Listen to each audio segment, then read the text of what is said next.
आगे बढ़ते हैं। केंद्र के 3 कृषि कानूनों के विरोध में हुए किसान आंदोलन के करीब 1.5 साल बाद हजारों किसान एक बार फिर से दिल्ली के रामलीला मैदान में जुटे। किसानों की ये महापंचायत एमएसपी यानी कि न्यूनतम समर्थन मूल्य पर कानूनी गारंटी की मांग को लेकर थी। संयुक्त किसान मोर्चा की मांग है कि केंद्र सरकार ने 9 दिसंबर 2021 को जो लिखित में आश्वासन दिए थे उन्हें पूरा करे और किसानों के सामने लगातार बढ़ते संकट को कम करने की दिशा में प्रभावी कदम उठाए जाएं।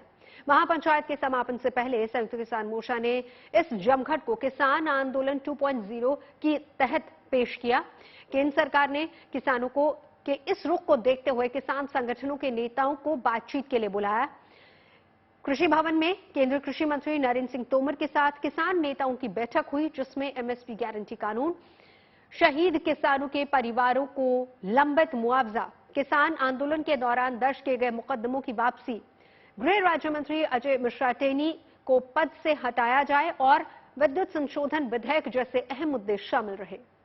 देश भर के तमाम किसानों की मांगों को लेकर के किसान मोर्चा की तरफ से दिल्ली के रामलीला मैदान में आज महापंचायत बुलाई गई। लगभग 1.5 साल बाद एक बार फिर तमाम किसानों ने दिल्ली की तरफ कूच किया, सरकार के साथ अपनी मांगों को रखा। किसान लीडर्स और कृषि मंत्री के बीच बातचीत भी हुई। बातचीत में अपनी मांगों को रखा गया। सबसे महत्वपूर्ण मांग कि बिजली की दरों को घटाया जाए, 300 यूनिट किसानों को मुफ्त दिया जाए। इसके साथ साथ अगर बात की जाए तो एमएसपी पर गारंटी लगाई जाए। पिछले किसान आंदोलन के दौरान तमाम किसानों पर जो अलग अलग राज्यों में केस दर्ज हुए उनको वापस लिया जाए।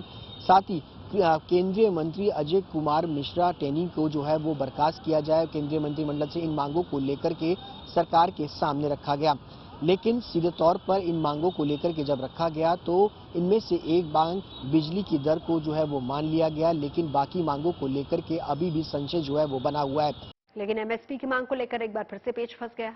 मीटिंग खत्म होने के बाद संयुक्त किसान मोर्चे के नेता डॉक्टर दर्शनपाल सिंह ने कहा कि सरकार बिना आंदोलन के एमएसपी नहीं देगी और साथ ही उन्होंने कहा कि अगर किसानों की बातें नहीं मानी गई तो आने वाले 20-21 दिनों में वो फिर से बड़ा आंदोलन करेंगे। में कुछ छोटे इश्यूज हैं वो जो सरकार ने एक तरह से बल्कि मंत्री जी ने कहा छोटे इशू, छोटे मैं बार बार कहना चाहूँ छोटे इशू जैसे शहीद परिवारों को कंपेंसेशन जहां नहीं मिली, किसानों के केस वापस नहीं हुए हमारे आंदोलन वाले, या किसानों को जो ये नुकसान हुआ अभी ओलावृष्टि से पानी से इसकी भरपाई करवाने की बात। चौथा जो एक इम्पोर्टेंट बात है कि बिजली बिल 2020 जो उन्होंने किया है पार्लियामेंट में इंट्रोड्यूस किया है, उसमें से उन्होंने आज हमें बताया कि उनमें से खेती के साथ जुड़ी हुई जो चीज थी किसानों की सब्सिडी वाली बात वो निकाल ली गई है। ये उन्होंने हमें आज ही बताई है। तो ये एक बड़ी किसान आंदोलन की चीज। एक डिमांड आपकी आज मान ली गई है, लेकिन जो एमएसपी की डिमांड थी वो अभी पेंडिंग पड़ी है। मुझे लगता है एमएसपी की डिमांड देखिए, उन्होंने एक कमेटी हमें मूर्ख बनाने के लिए बनाई थी।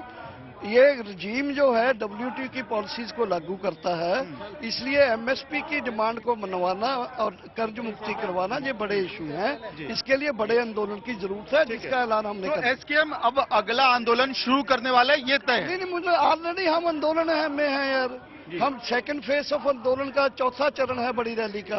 ऑलरेडी हम आंदोलन में हैं। 30 अप्रैल को मीटिंग कर रहे हैं। 30 अप्रैल से पहले हमने राज्यों को बोला है कि जाके अपने अपने यात्राएं करो, पंचायतें करो, कंसोलिडेशन करो कमेटी की, और किसान संयुक्त किसान मोर्चे की तरफ से जो भी ऐलान होगा उसको इम्प्लीमेंट करो। 30 अप्रैल को मीटिंग करने के बाद एक कम्प्रीहेंसिव प्रोग्राम जो बनेगा, देशव्यापी यात्राएं भी हो सकती हैं, देशव्यापी बड़े आंदोलनों की जो हो सकती है 30 अप्रैल को।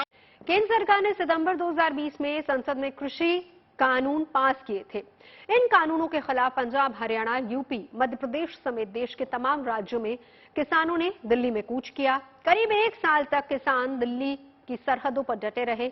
हरियाणा, उत्तर प्रदेश के बॉर्डर पर किसानों ने डेरा डाले रखा। इसके बाद किसानों से कई स्तर की बातचीत के बाद सरकार ने तीनों कानूनों को वापस ले लिया। साथ ही किसानों के खिलाफ दर्ज मामलों को वापस लेने और एमएसपी की कानूनी गारंटी सहित किसानों की लंबित मांगों पर विचार करने का भरोसा दिया था।